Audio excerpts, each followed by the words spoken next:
محمد عبده ورسوله اللهم صل وسلم وبارك على نبينا محمد وعلى آله وصحبه ومن تبعهم بإحسان إلى يوم الدين أما بعد.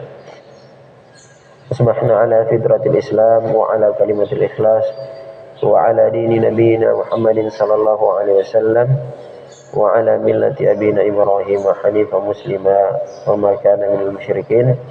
اللهم بك أصبحنا وبك أمسينا وبك نحيا وبك نموت وإليك النشور. Jemaah salat subuh yang insyaallah dirahmati oleh Allah Subhanahu wa taala. Kembali kita mengucapkan alhamdulillah atas segala nikmat yang diberikan oleh Allah Subhanahu wa taala, khususnya hidayah dan taufik dari Allah Subhanahu wa taala sehingga kita cenderung dan kemudian menjawab panggilan muadzin untuk datang salat subuh secara berjamaah. Nah, salat subuh di antara salat yang sangat besar keutamaannya, salat 2 rakaatnya saja lebih baik daripada dunia isinya. Salatul fajr, rakaatil fajri khairun minad dunya wa ma fiha. 2 rakaat sebelum salat subuh lebih baik daripada dunia dan isinya. Apalagi salat wajibnya, baru salat sunnahnya saja lebih baik daripada dunia dan isinya. Kemudian kita lanjutkan bacaan kita dalam surah Thaha, surah yang diturunkan di Mekah berjumlah 135 ayat, dinamakan surah Thaha. Ada yang menamakan di dalam Al-Itqan Al-Imam Suyuti dikatakan suratul kalim. Ini surat karena di dalamnya Allah Subhanahu wa taala menceritakan perbincangannya dengan Musa alaihissalam. Surah Thaha adalah surah awal-awal yang turun di Mekah. Berkata Ibnu Mas'ud radhiyallahu taala anhu, fi bani annahu qala fi bani Israil wal Kahf wa Maryam wa Thaha wal anbiya hum min al-itaq al-awwal wa hunna man taladi. Bahwa kata Ibnu Mas'ud, surah Bani Israil, surah Al-Isra, surah Al-Kahfi, surah Maryam dan surah Thaha dan surah Al-Anbiya adalah surat yang awal-awal turun. Dan itu adalah sesuatu yang sudah menjadi kebiasaan beliau Ibnu Mas'ud untuk membaca surah-surah tersebut. Kaitan surah Thaha dengan surah Maryam sebelumnya, di akhir surah Allah Subhanahu wa taala mengatakan di akhir surah Maryam, fa inna ma yassarnahu bilisanika litubashshira bihil muttaqina wa tunzira bihi qauman ludda. Sesungguhnya kami mudahkan Al-Qur'an ini Muhammad di lidahmu agar engkau menyampaikan berita gembira kepada orang-orang yang bertakwa dan kemudian memberikan peringatan bagi orang-orang yang ingkar atau orang yang membangkang dari ajaran Allah Subhanahu wa taala. Kemudian Allah Subhanahu wa taala menjelaskan di dalam surah Thaha bahwa Allah Subhanahu wa taala menurunkan Al-Qur'an ini bukan untuk menyusahkan manusia. Ma anzalna 'alaikal Qur'ana litashqa. Kami tidak menurunkan Al-Quran ini untuk membuat kamu celaka, membuat kamu capek, membuat kamu merasa terbebani. Agama Islam adalah agama yang mudah. Kemudian di surah Maryam sebelumnya Allah Subhanahu wa taala mengatakan in kullu man fis samawati wal ardi illa ati rahmani abda. Semua yang ada di langit dan ada di bumi akan datang menghadap Allah Subhanahu wa taala seorang hamba. Kemudian Allah Subhanahu wa taala menjelaskan di dalam surah Thaha, lahu ma fis samawati wa ma fil ardi wa ma bainahuma wa ma tahta tsara.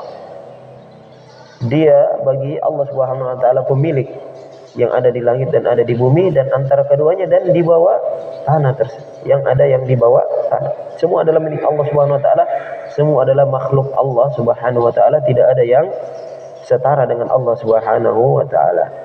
Kemudian di paling akhir ayat surah Maryam Allah Subhanahu wa taala mengatakan wa kam ahlakna min qarnin hal tuhissu minhum min ahadin aw tasma'u lahum riksa. Dan berapa banyak telah kami hancurkan dari orang-orang yang membangkang itu dari beberapa kurun, dari beberapa abad. Apakah kalian hal tuhissu minhum min ahadin, apakah kalian masih merasakan keberadaannya atau kalian masih mendengarkan suaranya? Artinya tidak ada. Semuanya telah habis dan dihancurkan oleh Allah Subhanahu wa taala. Dalam surah Thaha kita akan mendapatkan satu contohnya nanti, yaitu Fir'aun yang mempunyai bala tentara, wa fir'auna dzil autad, yaitu Fir'aun yang mempunyai bala tentara yang sangat besar. Di dalam riwayat dikatakan 1 juta, ada yang mengatakan 2 juta. Dan lihatlah sisa-sisa peradabannya. Dia membangun piramid yang sangat luar biasa dan speed. Itu adalah sesuatu yang menandakan bahwa dia sangat powerful, mempunyai pasukan dan mempunyai harta yang sangat besar pada waktu itu, sehingga dia bisa kemudian membangun bangunan yang kemudian 4 abad setelah 4 abad 4.000 tahun sampai sekarang kita masih melihat sisa daripada bangunan atau peradaban yang dibuat oleh Fir'aun. Tetapi hal tersebut ma yughni anhum ma kasabu syai'a, tidak ada manfaatnya apa yang mereka dapatkan, apa yang mereka buat, teknologi, kebudayaan yang mereka bangun yang sangat tinggi, tidak ada manfaatnya kecuali dia kemudian dalam ketaatan kepada Allah Subhanahu wa taala. Karena akhirnya kita tahu bersama apa kesudahan atau bagaimana akhir daripada Fir'aun yang mengaku sebagai Tuhan itu, ditenggelamkan oleh Allah Subhanahu wa taala di Laut Merah, ditinggalkan pasukannya, tidak ada yang kemudian bagaimana pasukannya mau menolong, pasukannya juga tenggelam bersamanya di Laut Merah. Dan Allah Subhanahu wa taala khusus Fir'aun mengabadikan atau mengekalkan jasadnya sehingga kita bisa melihat tanda-tanda tersebut. Jadi Fir'aun walaupun dia mati di laut tetapi diselamatkan jasadnya oleh Allah Subhanahu wa taala, fal yauma nunajjika bijasadika litakuna liman khalfaka ayah. Pada hari ini kami selamatkan jasadmu supaya orang yang di belakang mengambil pelajaran. Maka kita harus mengambil pelajaran daripada kisah Fir'aun ini. Dan kisah ini juga memang paling banyak disebutkan oleh Allah Subhanahu wa taala di dalam Al-Qur'an. Surah Thaha menjelaskan tentang Al-Qur'an, tentang Allah Subhanahu wa taala. Kemudian setelah itu lebih banyak menjelaskan tentang kisah Musa alaihissalam ketika berbicara dengan Allah Subhanahu wa taala, ketika dia diberikan tanda dari Allah, ayat dari Allah Subhanahu wa taala, dan bagaimana perjuangannya pada waktu itu melawan penguasa yang zalim. Bukan cuma ini, bukan zalim biasa, tetapi zalimnya luar biasa, membunuh anak laki-laki Bani Israel dan anak-anak kecilnya dan membiarkan perempuannya hidup. Dan kemudian kita sedikit mendapatkan gambaran dari surah Thaha ini tentang bagaimana Bani Israel itu sesudah mereka diselamatkan oleh Allah Subhanahu wa taala dari Fir'aun, mereka kemudian terjatuh lagi pada kesyirikan kepada Allah Subhanahu wa taala dengan menyembah anak sapi yang terbuat dari emas, yaitu yang dibuat oleh Samiri. Ini semuanya adalah bayangan dari Allah Subhanahu wa taala kepada Rasulullah SAW sebagai hiburan. Ini di awal-awal bahwa perjuangannya akan mirip-mirip seperti Musa alaihissalam. Akan ada kemudian jalan yang sangat berat dilalui oleh Rasulullah SAW, terutama periode Mekah. Kemudian setelah itu berangsur membaik sampai kemudian dia dinampakkan oleh Allah Subhanahu wa taala kepada seluruh jazirah Arab. Namun setelah itu ada sedikit goncangan setelah Rasulullah SAW meninggal. Sebagian, bahkan hampir semua kabilah-kabilah Arab di luar Madinah dan Mekah itu kemudian murtad. Artinya mereka kemudian kembali ke agama nenek moyang, sehingga Abu Bakar yang setelahnya, setelah khalifah setelah Rasulullah SAW, disebutkan untuk mengembalikan orang-orang murtad ini ke dalam Islam. Belum lagi orang yang menolak zakat. Dan di akhir-akhir surah Allah Subhanahu wa taala menjelaskan sedikit tentang kengerian kiamat, kemudian tentang kisah Adam alaihissalam yang tertipu oleh iblis, dan kemudian ada beberapa perintah untuk senantiasa kita sabar, senantiasa kita sholat, dan kemudian ditutup dengan bahwa kita akan mengetahui siapa yang beriman, siapa yang kemudian bertakwa kepada Allah Subhanahu wa taala. Toha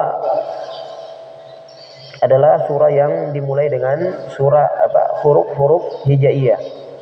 Ada 29 surah yang dimulai dengan huruf hijaiyah. Ada yang 1 qaf, ada yang 2 toha, ada yang 3 alif lam mim seperti alif lam mim, ada yang 4 alif lam mim ra, ada ada yang 5 kaf ha ya ain shad. Ini semua adalah sudah kita sebutkan ketika kita menjelaskan surah yang dimulai dengan huruf-huruf ini, bahwa ini adalah ijaz Al-Quran, adalah kekuatan atau mukjizat Al-Quran, di mana kita tidak bisa mengetahui apa yang dimaksudkan oleh Allah Subhanahu wa taala dalam huruf-huruf yang terpisah ini. Maka kita kembalikan kepada Allah Subhanahu wa taala, dan ini juga kemudian memberikan keagungan Al-Quran, menggambarkan keagungan Al-Quran kepada kita, bahwa tidak semua di dalam Al-Quran itu bisa diketahui oleh manusia. Ada beberapa ayat, terutama huruf-huruf terpotong-potong ini, tidak ada yang bisa mengetahui atau menafsirkan apa yang dimaksud oleh Allah Subhanahu wa taala. Maka setinggi apapun ilmu kita, sebesar apapun kekuasaan kita, kita mempunyai kekurangan. Kita ada sesuatu yang kita tidak tahu dan ada sesuatu yang kita kuasai, maka segala sesuatunya kita kembalikan kepada Allah Subhanahu wa taala, dan tidak pantas kita untuk menyombongkan diri, karena kita manusia sungguh sangat banyak kekurangannya. Subhanakallahumma bihamdik, nasyhadu an la ilaha illa anta, nastaghfiruka wa natubu ilaik. Wassalamualaikum warahmatullahi wabarakatuh.